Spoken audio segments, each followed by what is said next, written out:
How to practice. Speaking.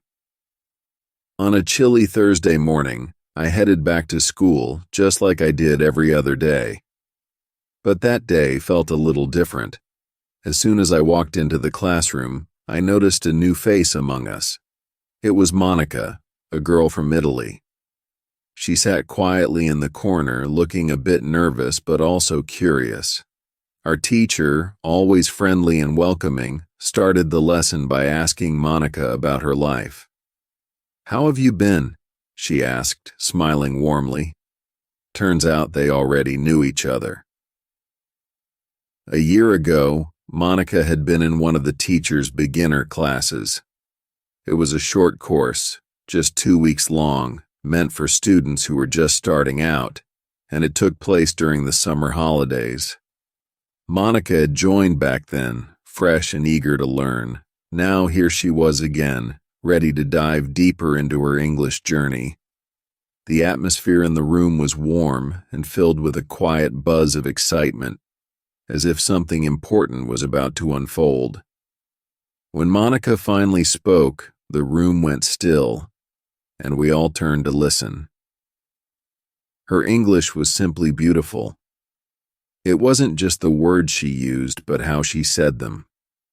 Every sentence came out smoothly, her pronunciation was perfect, and she didn't stumble once. It was as if English was her first language, even though we all knew she was from Italy. I couldn't help but feel a little amazed. I had been learning English for a while, but I was nowhere near as fluent as she seemed to be. Her confidence showed in every word, and it made me wonder how she had gotten so good. Our teacher, who was always cheerful and encouraging, couldn't hide her excitement either.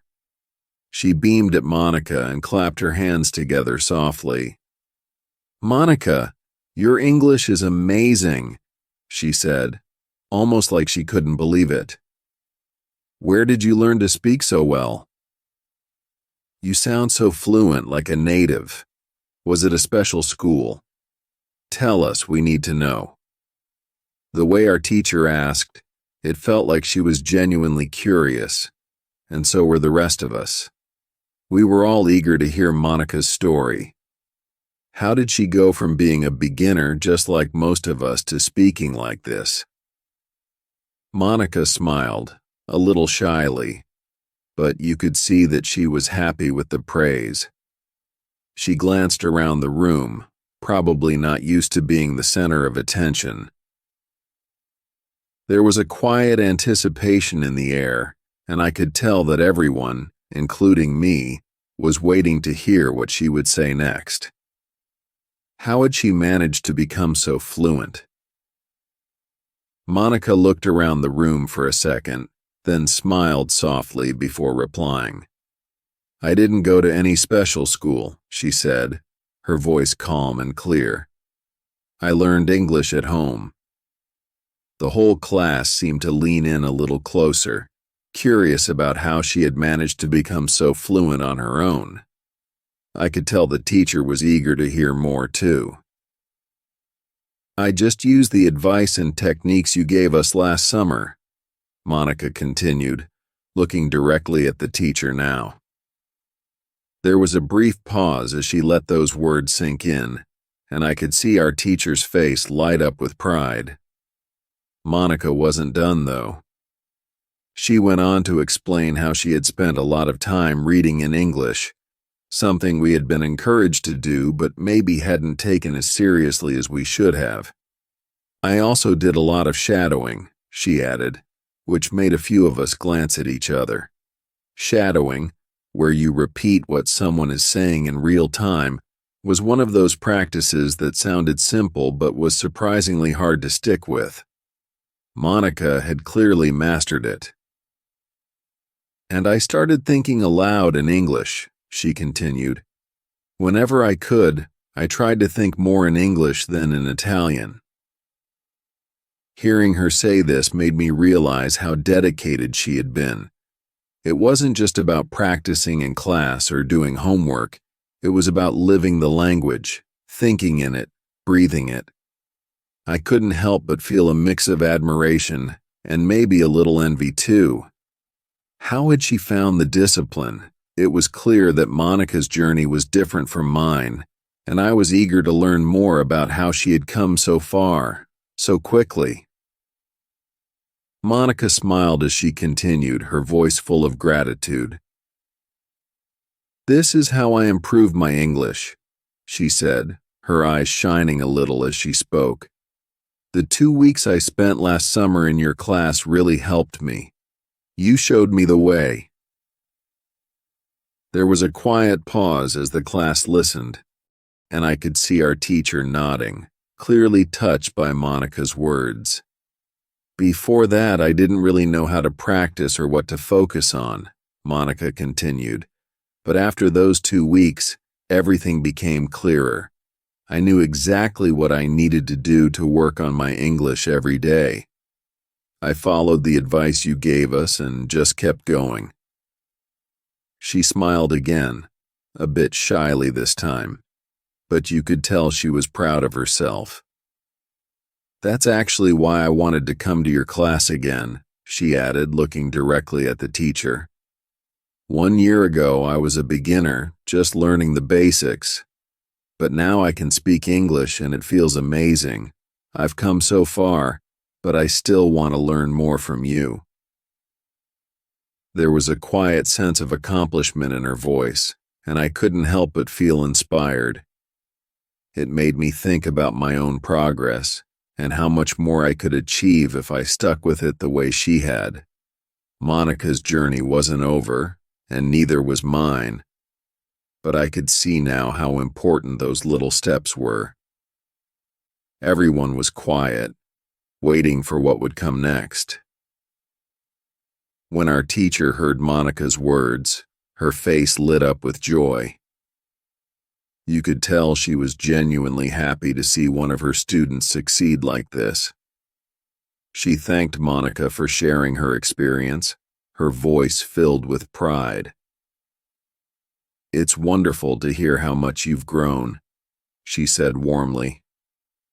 As I sat there listening, I found myself really interested in what Monica had shared.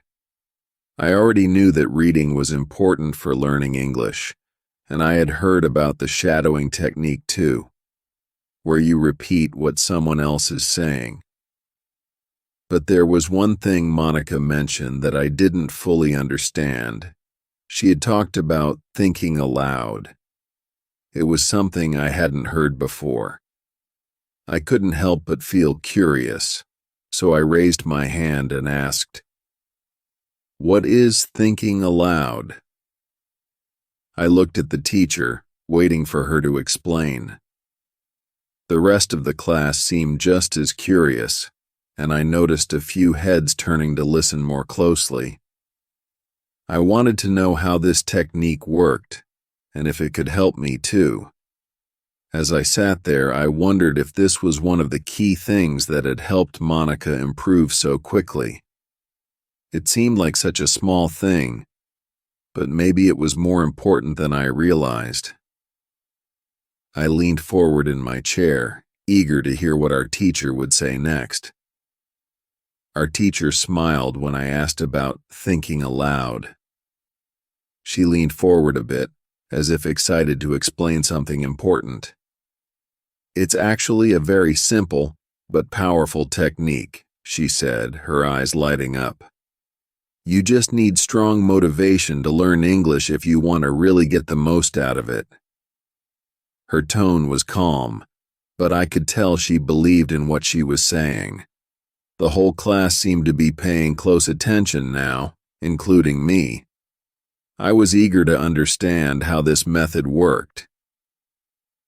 "It might sound a little crazy to some people," she added with a small laugh, "because you're literally talking to yourself. But trust me, when you start thinking aloud, your English can improve very quickly." I could feel a ripple of curiosity spread through the room. Talking to myself? That did sound strange, but the way she said it made it seem like a secret key to getting better at English. I glanced at Monica, who had used this technique to become so fluent, and it made me want to try it, even if it felt a bit odd. Our teacher didn't seem to think it was weird at all, though. In fact, she looked excited, like she couldn't wait for us to start using it ourselves. I couldn't help but wonder how this technique had worked for Monica, and if it would work for me too. The idea of improving my English quickly was tempting, even if I had to talk to myself to do it. I could already feel a new sense of determination growing inside me. I raised my hand and said, "I have a strong motivation. I don't care if the technique sounds crazy. If it helps me improve my English, I want to learn it. Can you teach us how to do it?" I could feel my heart racing a little. I knew my English had gotten better since I came to England, but I was still looking for ways to improve faster. This sounded like it could be something really useful, even if it was a little strange. Our teacher nodded, a smile playing on her lips. "Okay, it's actually very simple," she began. "Normally you think in your native language all day, every day. That's just how our minds work. It's natural. But now, what you need to do is start thinking in English instead of your native language." She paused, letting that sink in. I had heard people say you should try to think in English, but no one had ever explained how to really do it. "When you start thinking in English," she continued, "then you can take it a step further. You can think aloud. That's the key part. It just means that you actually say out loud what you're thinking. It doesn't have to be complicated.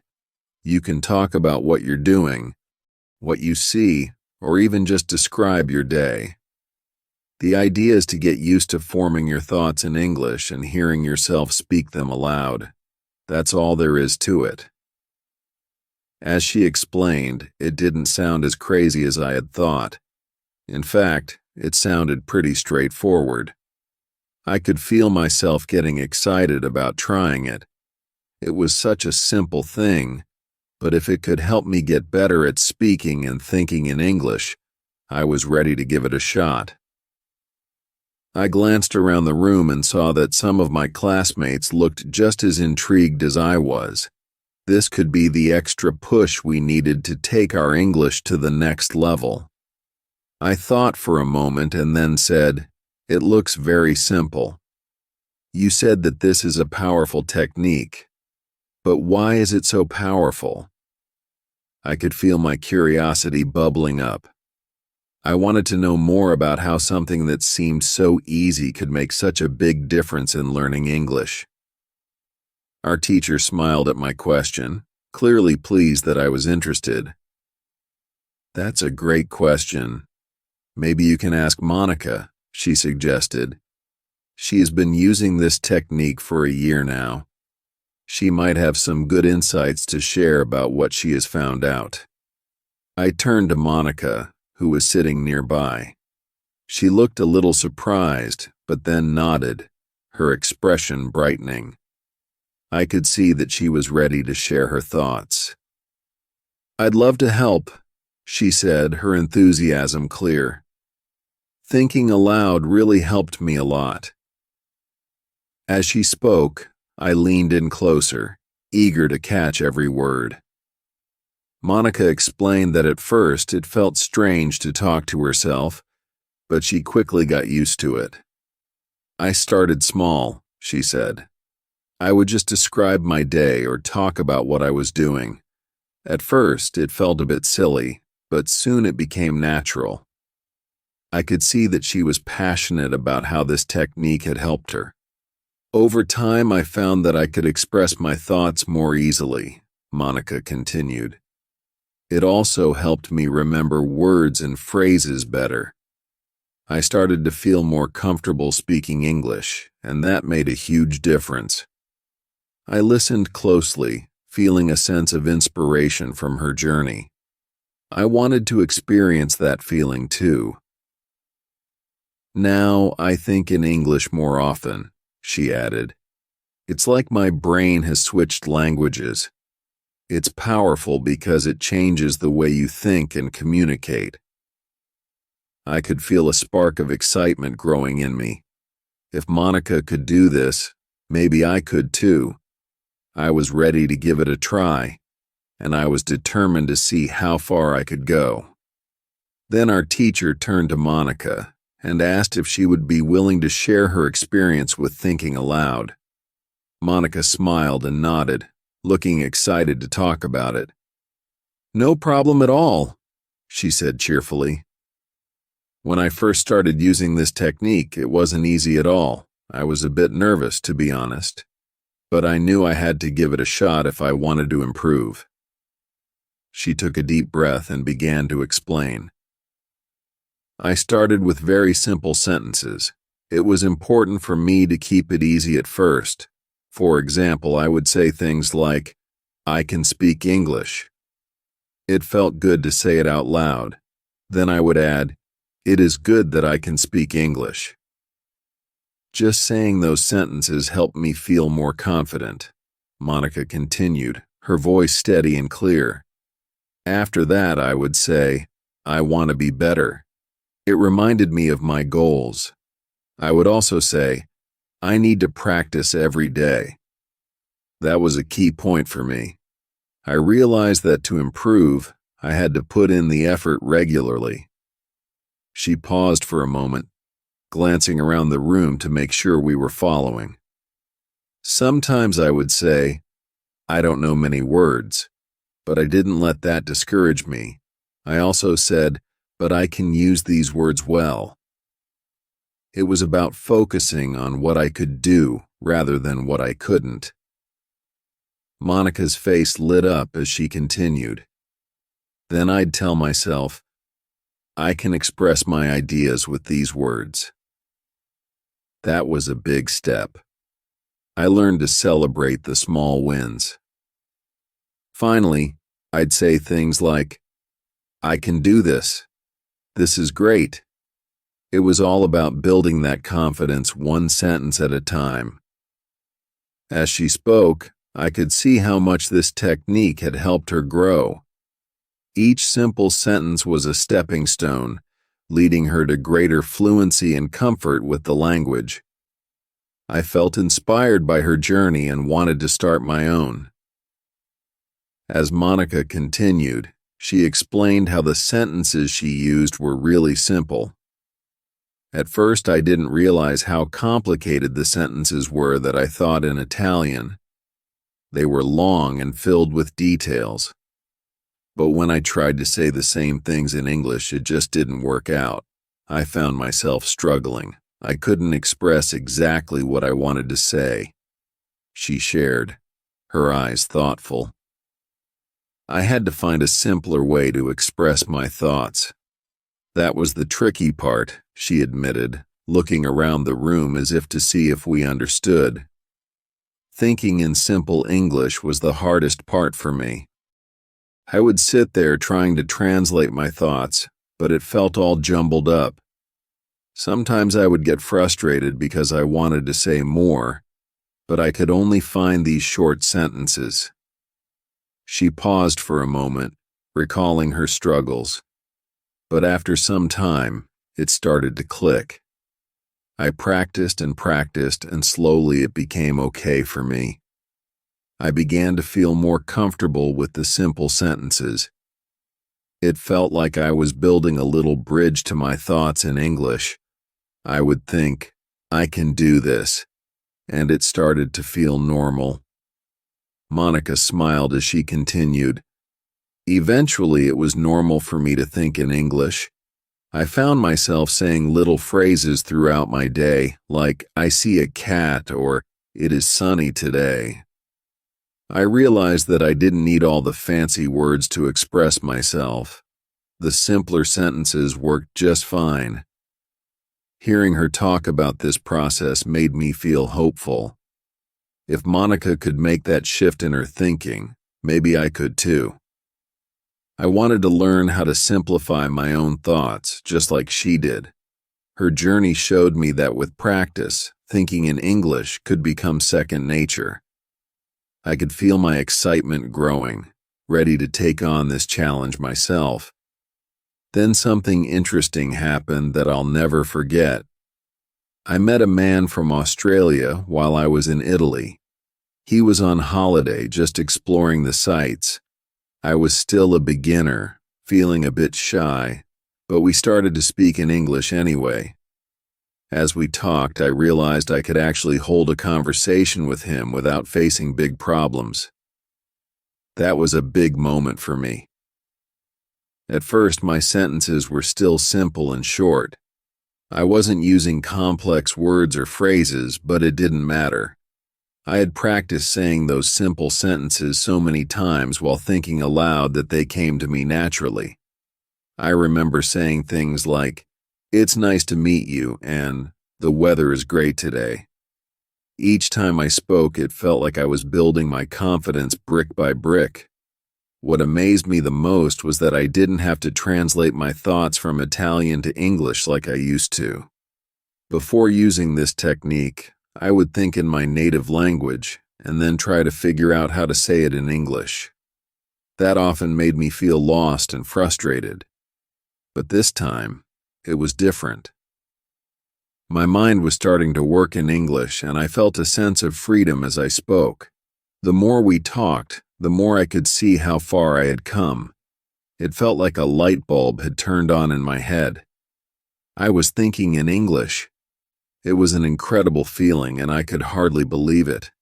The conversation flowed easily, and we laughed about our different cultures. I felt so proud of myself for having this conversation. As we chatted, I could see the man was friendly and patient, which made it easier for me. We talked about his travels, my experiences in Italy, and our favorite foods. Each simple sentence built on the last, and I felt more comfortable with every word. It was a huge step for me, and I knew I was on the right path. This was just the beginning of my journey to learning English. Our teacher smiled and thanked Monica for sharing her experience with thinking aloud. It was clear that everyone in the room appreciated her honesty and enthusiasm. As I listened, I felt inspired by what she said. I decided right then that I wanted to use this technique too. I was determined to get better at speaking English, just like Monica. After class, I walked home with a sense of excitement bubbling inside me. I thought about all the simple sentences I could practice. I wanted to start right away. When I got home, I found a quiet spot in my room. I took a deep breath and began to talk to myself. I started with easy phrases, just like Monica had done. I am at home. It is quiet here. I like to read books. Each sentence felt like a small step forward. As I spoke, I could feel my confidence growing. I began to describe my day, saying things like, "Today I went to school. I learned new words. I met my friends." It felt good to say those things out loud. I even added details like, "I had pasta for lunch, and it was really tasty." I was starting to see how powerful this technique could be. The more I practiced, the more I enjoyed it. I made it a goal to think aloud at different times during my day. I would do it while I was cooking, washing dishes, or even going for a walk. I would point out things I saw around me. Look at the birds in the trees. They are singing. It made me feel connected to the world.